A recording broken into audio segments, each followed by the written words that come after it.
it's time. No, I just want to send a thanks to everybody who has been a part of this. It's been pretty amazing to know and understand what and how widespread this message is getting, and it's a beautiful thing. And when I spoke to Robert Redford earlier today, he was talking about how he made a category for indigenous films in 1980 in the Sundance lab, and it took a while. It wasn't before it wasn't until Chris Eyre and Sherman Alexa came out with a movie, Power Highway, and that really sparked it. But just in talking with Robert Redford, I said there's a couple of things there that are similar in what we're doing. The first is you having a vision of what you would like to see and what you like to hear, and that is our story, Native American stories. So I didn't really understand why I had to come to this event, to Sundance Film Festival. And after I visited with Robert Redford, he said he was trying to build a foundation so that our stories can be seen and they can be heard. And it took so long for something like that to happen. It took so long. It seemed like 1980 was an eternity to today.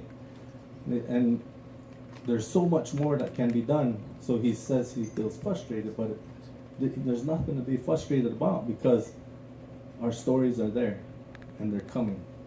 And we have some really young, talented actors and producers and filmmakers that can help us share the story. Now, Standing Rock, I know, is a story that people have been following. And there's a lot of things that came with it. It was something that we started in 2014 when we learned of this project.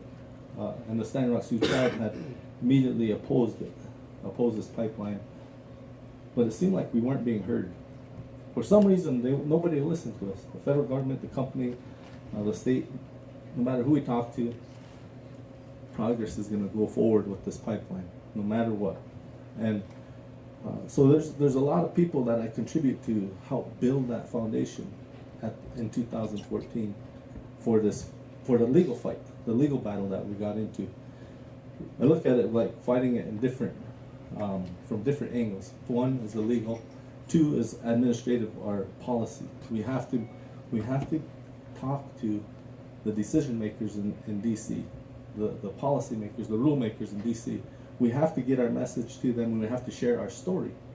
If we share our stories, there's an understanding of all the history and all the wrong that have been done to our people and why we are in the situation that we are.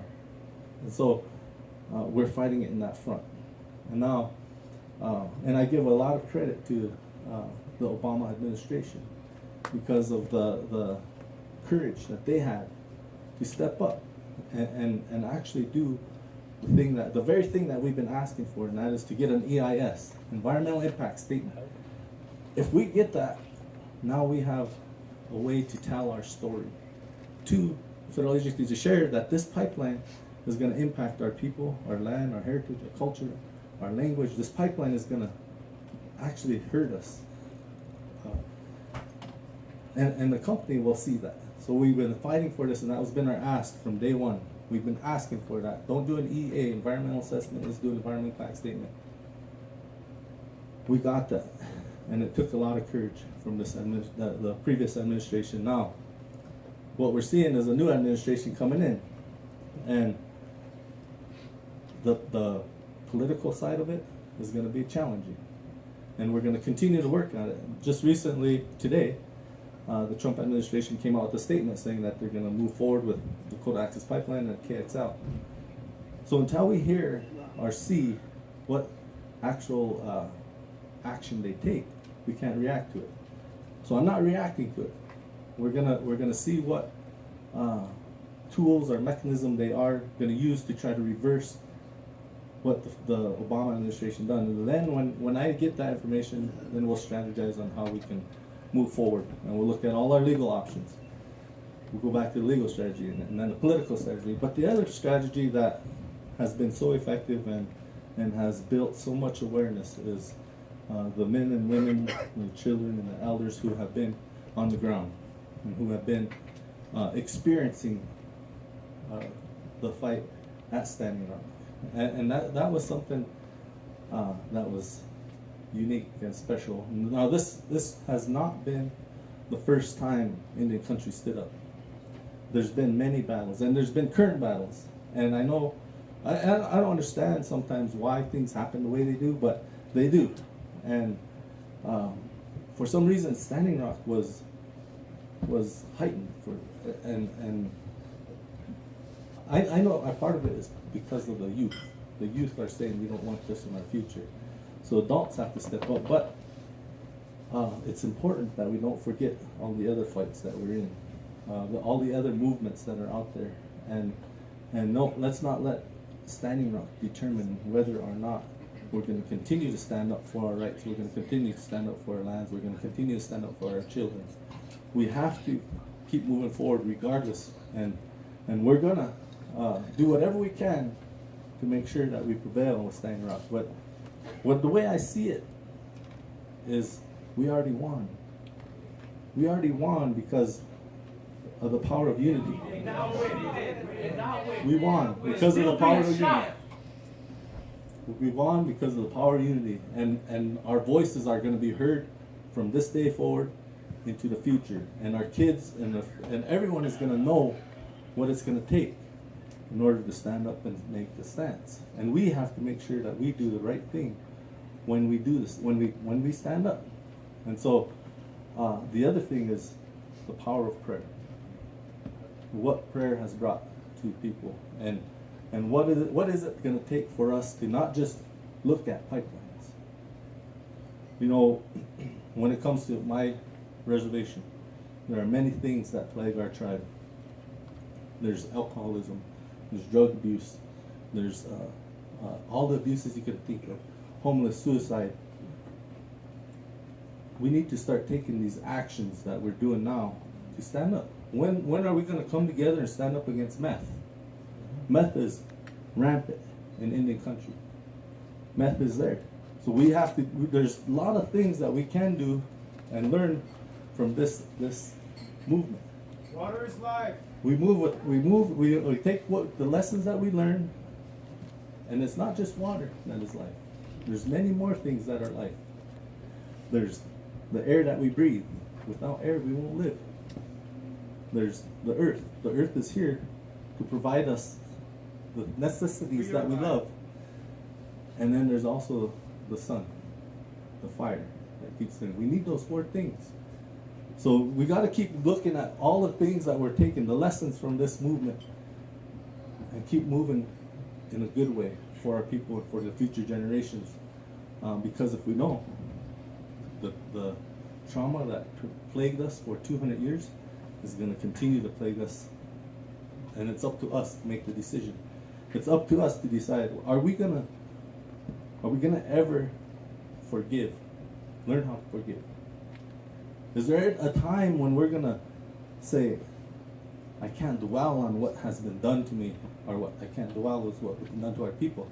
Let's start focusing on what we have to do for the future and for the kids that are yet to come, those that are not yet born. So this whole movement has been very powerful, and it's been widespread, and it's been something that we can help the world learn. But there's been a lot of people, and from the beginning, there's been an individual who helped make this movement. And I know she has, I want to give her time on the mic.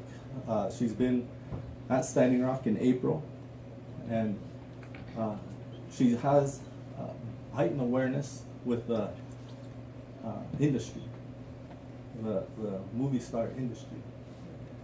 And the movie star industry has a lot of people that follow, so then there's been a way to, it's been a platform for us.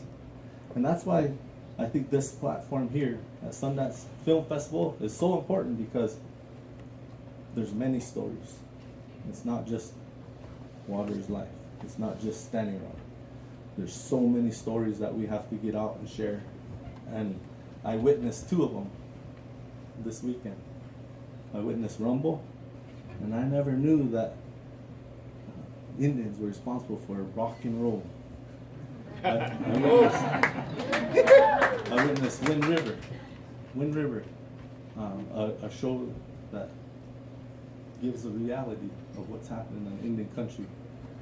And so these stories are there, and Shailene, I'm gonna ask you to come up, say some words, and I just want to thank Shailene, and I want to thank everybody who has supported this movement and continues to support it, and we're going to continue to do what we have to do in the three fronts: political, legal, and actions on the line. So Shailene, if you come up, I want to thank you for coming and being here.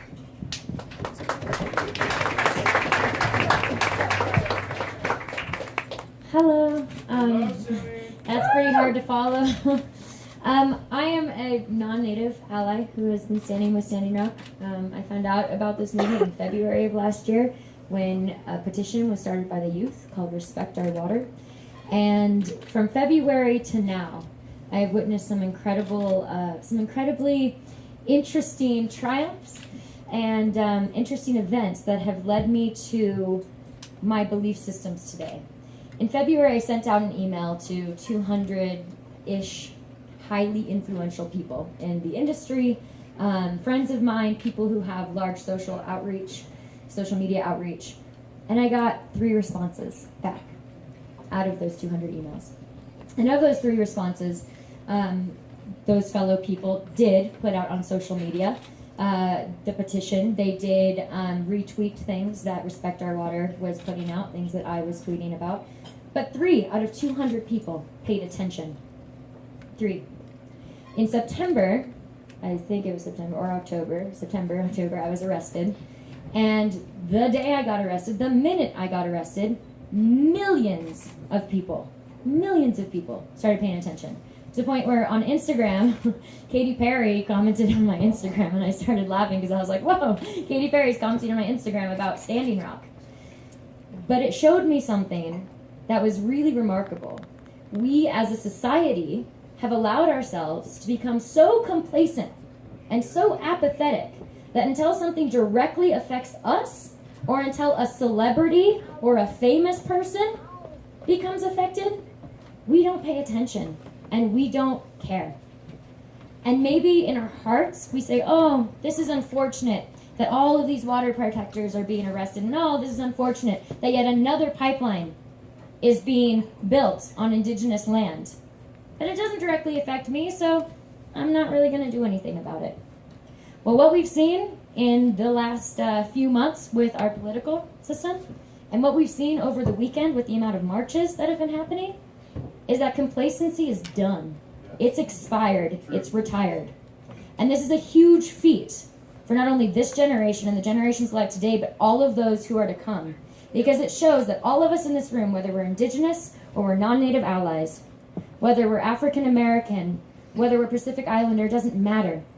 All of us have to unite, which is what the chairman was just saying.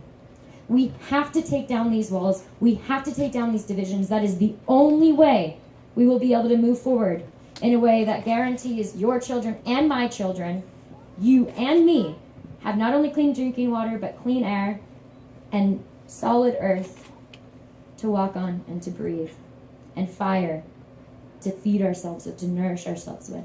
So I'm here to sort of encourage everyone to stay active. There's a lot of misconceptions out there that Standing Rock has done, that the Army Corps denied the easement, and the environmental impact statement is out there, so we're good, we're groovy, on to the next. We don't need to pay attention anymore.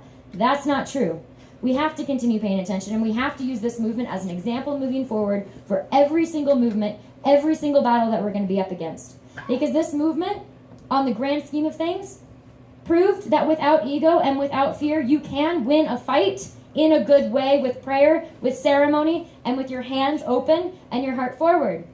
I always say that because it's so true. What other movements have we seen in this country where people on the front lines are being shot with rubber bullets? People on the front lines are being thrown, water cannons, or water is being thrown at them in sub-0 degree temperatures, and yet they still show up in prayerful action. That is huge. And we have a big 4 years coming up. And this pipeline is going to be a big part of those 4 years. This pipeline is going to be a big part of our history. So it is our responsibility to stay engaged. If we don't do it, no one will. And it doesn't matter the color of your skin. I don't know what side of history my ancestors were on, but I do know what side of history I will be on. Yes. And the forgiveness thing that he was talking about, I can say from my end, I have to learn to forgive my ancestors. Because, again, I don't know what they did. So what you can do, I'm sure everybody's heard this all day long, is the biggest impact we can make moving forward with this pipeline is divesting from the banks. Because Trump may think, and his administration may think, that they're going to reinstall the Keystone XL pipeline, they're going to put back in the Dakota Access pipeline. There's no money invested. They can't do shit. I'm sorry. They can't do anything. So it's up to us to be the people to withdraw our money, and not only withdraw our money, but get our communities to withdraw their money. A lot of people just don't know about this. We have to be the leaders. There's no more time for followers. So get out in your community. If you don't want to be on the front lines in North Dakota, that's fine. There is a role for everyone, and every role is equally as important to make this puzzle work. So go to your hometown. Meet people at the movie theater. Meet people at coffee shops. Talk to people. Talk to the grocery clerk. Talk to the gas station clerk. Ask them if they know about the Dakota Access Pipeline. Ask them where their money's invested, and tell them what it means to have your money invested in Bank of America, Chase Bank, Wells Fargo. Because it's one thing to talk about something, and it's another thing to take direct action. And I want to point something out on the verge of being, whatever, I'm just going to say it. So Chase Bank is a large sponsor of the Sundance Film Festival. And right before this event, some water protectors who, if many of you maybe know or don't know, a lot of them who have been on the front lines are in this room right now. And so I think we should give a big round of applause for them, because they're the reason we're here. We stood outside of Chase Bank in a good way, and with prayer, and with ceremony, and with kindness and compassion and empathy and gratitude. Because a lot of people just don't know. And we get to be the people to open the hearts of so many with kindness. So, Sundance Film Festival, we may talk about how supportive we are of indigenous communities and indigenous projects. And there's no denying that. That is beautiful, and that is so vital. But at the same time, Chase Bank is also a large sponsor of this film festival. In the same way that a lot of us say we don't want genetically engineered foods, we're against the fossil fuel industry, and yet we still put our money where, we stand out on the front lines and we say we're against this and we get shot with rubber bullets, but we're putting our money and investing our money in companies that are only going to continue those paradigms and those narratives. So we have to point out, we have to look outside of the box now and go, okay, so what's wrong? What's missing in this equation? Oh, there's one simple, easy answer. It may be uncomfortable to point out that Chase Bank is a huge investor in the Dakota Access Pipeline and a huge reason why we're here today. It's uncomfortable also to say, oh wow, they're also sponsoring this event in many ways. It's uncomfortable. But change doesn't come from comfort, change comes from discomfort. So please look outside the box, go into your communities, divest your money, put it in a local credit union, and keep paying attention. Not only to this, but every movement moving forward, because we're all in this together. Thank you so much.